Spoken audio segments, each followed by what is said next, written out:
ازيكم عاملين ايه؟ هنكمل مع بعض تلخيص مسلسل كتالوج اللي بيتكلم عن راجل مراته ماتت وفجأة بيلاقي نفسه مش فاهم اي حاجة عن ولاده، لكن مع الوقت بفضل فيديوهات مراته بيبدأ يكتشف حياتهم من جديد.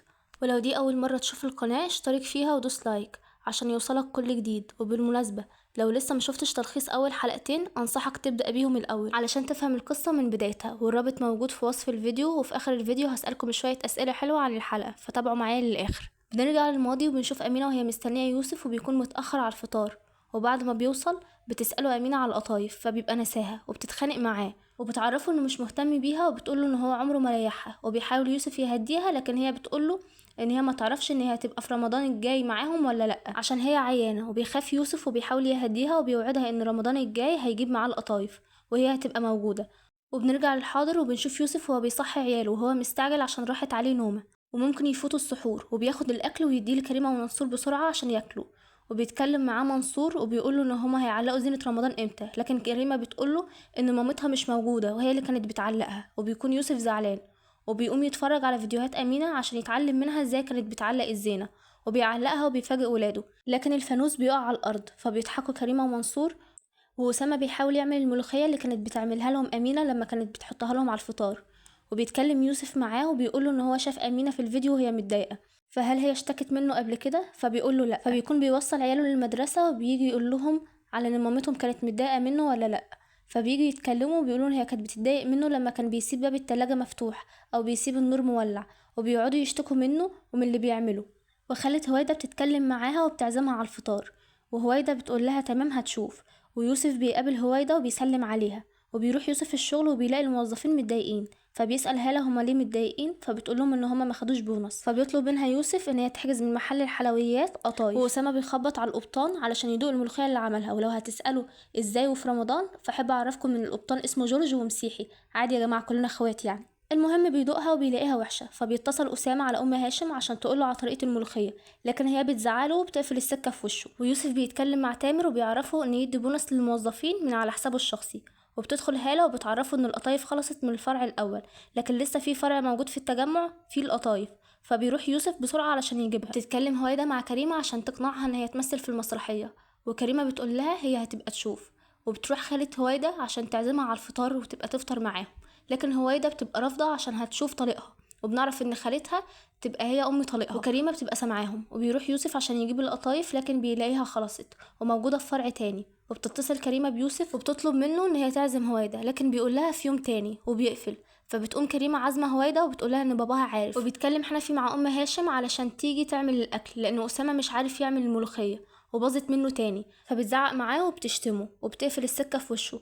وبيروح يوسف عشان يجيب القطايف وبيعرف ان هي خلصت وان اخر واحده خدها زبون وخرج، فبيطلع يوسف يجري وراه وبيروح اسامه لتالت مره علشان يخلي القبطان يدوق الملوخيه، لكن القبطان بيبقى مش عايز يدوقها، فاسامه بيجي يعيط قدامه وبيقوله ان هو بيعملها عشان امينه وعيالها يفتكروها، فبياخد القبطان الملوخيه منه وبيدوقها وبيقول ان هي حلوه. ويوسف بيروح يحصل الراجل وبيبقى عاوز ياخد منه القطايف وبيحاول يشتريها، والراجل بيستغرب منه فبيقوله يوسف ان مراته ميتة وحابب انه يجيب القطايف دي عشانها وعشان كان مقصر معاها ومع ولاده وهي عايشة فمش حابب يقصر وهي ميتة، فبيديله الراجل القطايف وبتتصل بيه مراته وبتزعق معاه انه ما جابش القطايف، فبيديها له يوسف تاني وبيقوله ما يقصرش مع مراته. وبيوصل يوسف لبيته وبيقابل هويدا وبتبقى جايبة قطايف بالبندق، وبيتبسط يوسف وبيقعدوا مع بعض على الفطار وبيجربوا ملوخية أسامة، فالكل بيقوله ان هي حلوة، وبعد ما بيمشي بيكشروا وشهم وبتبقى مش عاجباهم.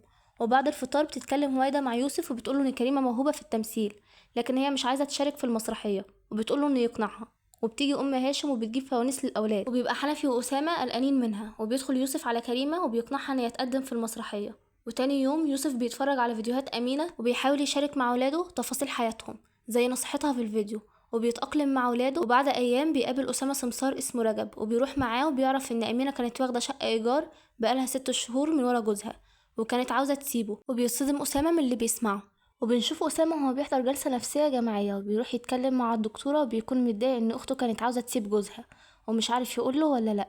وكريمة بتبقى قاعدة وبتتفرج على صور صحابها وهما حاطينها بمناسبة عيد الأم وبتبقى متضايقة، لكن يوسف بيواسيها. وتاني يوم بيروح تامر ليوسف وبيعرفوا إن هما هيخرجوا سوا مع أصحابهم، وبيروح أسامة لهالة وبيتكلم معاه وشكله بيبقى معجب بيها، وكريمة بتبقى بتعمل تجربة الأداء وبتبقى متوترة عشان يوسف ما جاش زي ما قال لها، لكن يوسف بيدخل وبيبقى جاي متأخر وهي بتتبسط وبتقول دورها كويس وهو بيشجعها.